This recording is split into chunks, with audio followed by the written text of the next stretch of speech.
Today we will be sewing these placemats that are reversible,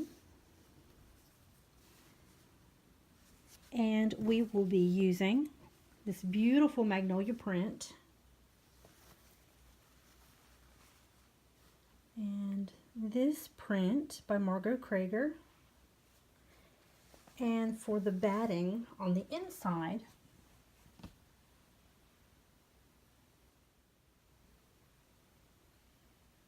we will be using this sweatshirt.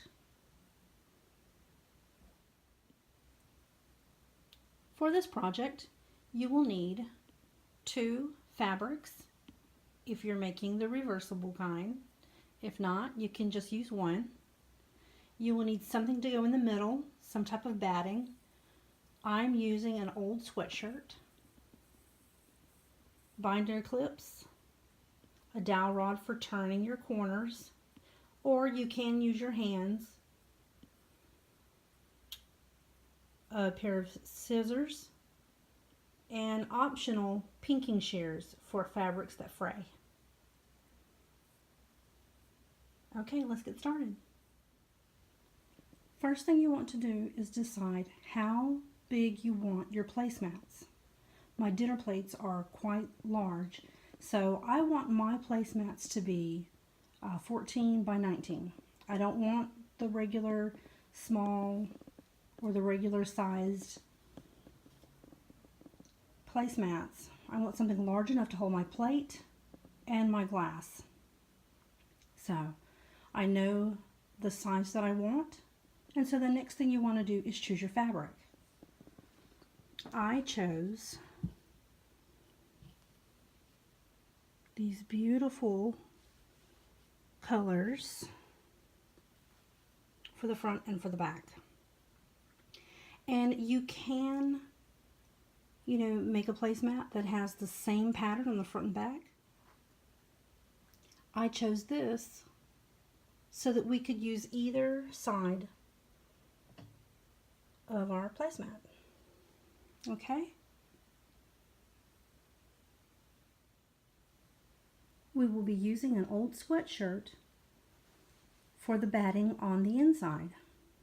Next, cut out your fabrics as well as your batting. And you can use batting or you can use interfacing. I want to use batting because I want them to be a little bit more padded. And next we're going to assemble them. Okay, to assemble our placemats, the first thing we're going to do is we're going to lay out our batting. And like I said, I chose an old sweatshirt. The next thing we're going to do is we're going to pin our top piece on.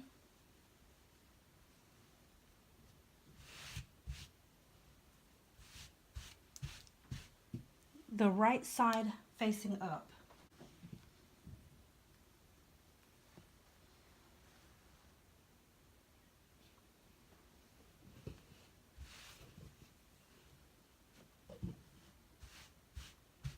The next thing we're going to do is we're going to lay out our back side, and we're going to do right sides facing. Okay.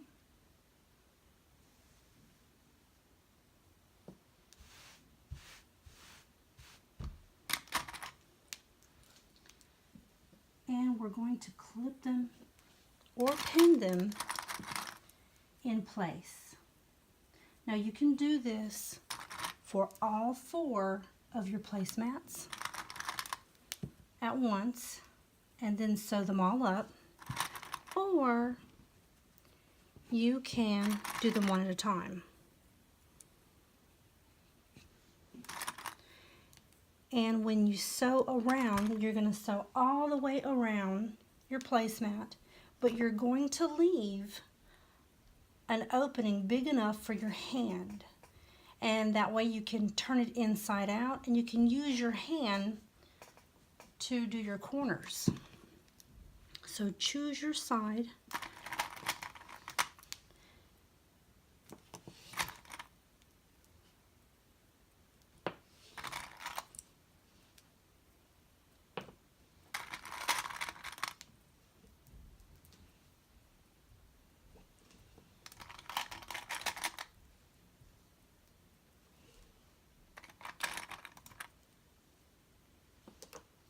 And I'll probably use that right there.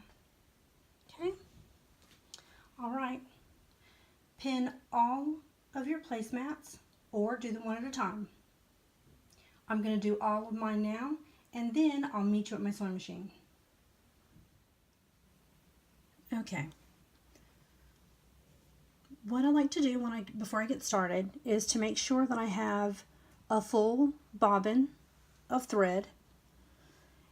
And I like to make sure that I have the correct colors.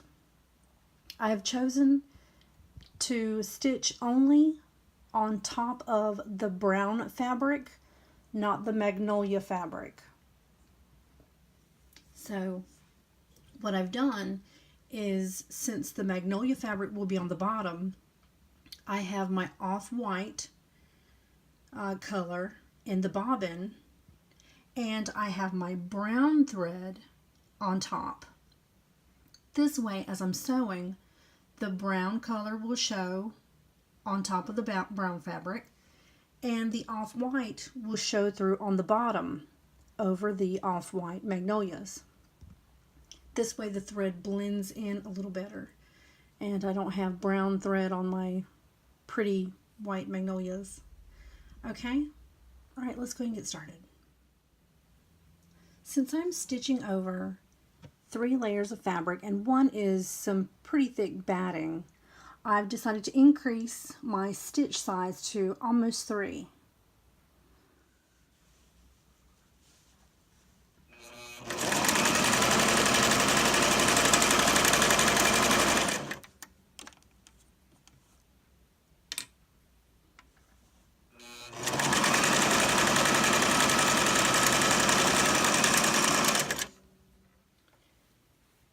Remember to leave the opening for your hand.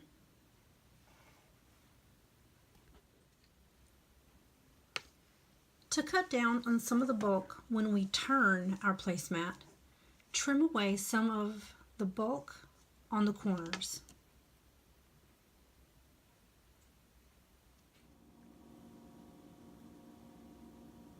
Now that we have all of our sides sewn, let's go ahead and turn it inside out, or right side out.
Okay.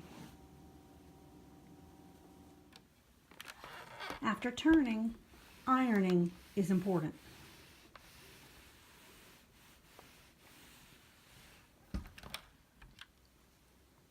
After turning right sides out, the next thing you want to do is edge stitch all the way around your placemat.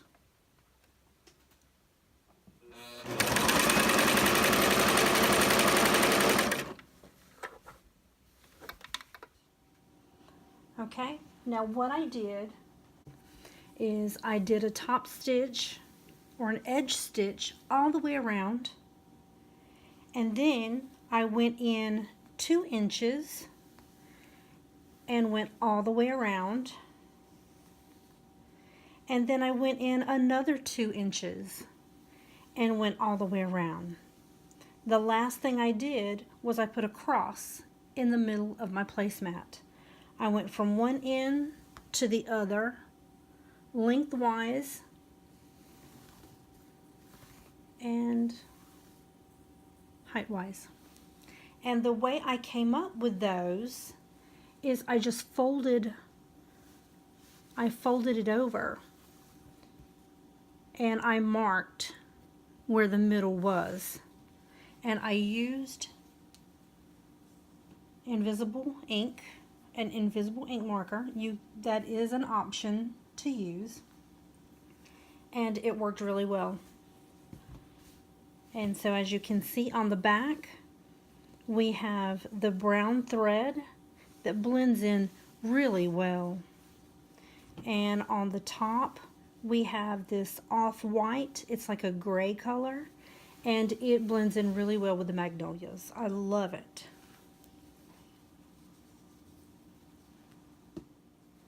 If you like this tutorial, please give it a thumbs up.